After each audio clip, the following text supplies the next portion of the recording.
சிதம்பரம் அருகே கோவிலாம்பூண்டியை சேர்ந்த 70 வயது முதியவர் 10ஆம் வகுப்பில் தேர்ச்சி பெற்று சாதனை படைத்துள்ளார். சிறு வயதில் கல்வியை துறந்த ஓய்வு பெற்ற ரயில்வே ஊழியரான கோதண்டராமன் கல்விக்கு வயது தடை இல்லை என்பதை நிரூபித்துள்ளார்.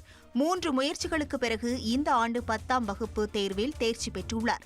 இதற்கு தனது மகன் மற்றும் பள்ளி மாணவர்கள் பெரிதும் ஊக்கமளித்ததாக தெரிவித்துள்ளார். துவக்க பள்ளியில் நான் 5வது வரைக்கும் படித்தேன். அதுக்கப்புறம் 6வது ராமசாமி மேல்நிலைப் பள்ளியில் படிச்சுக்கிட்டு இருந்தேன். இடையிலே சூழ்நிலை காரணமாக நின்றுட்டேன். அதுக்கப்புறம் 10வது பாஸ் பண்ணேன். அப்புறம் கடைசி ஒரு சப்ஜெக்ட் இங்கிலீஷு விட்டு போச்சு. அதை இந்த வருஷம் எழுதி பாஸ் பண்ணியிருக்கேங்க.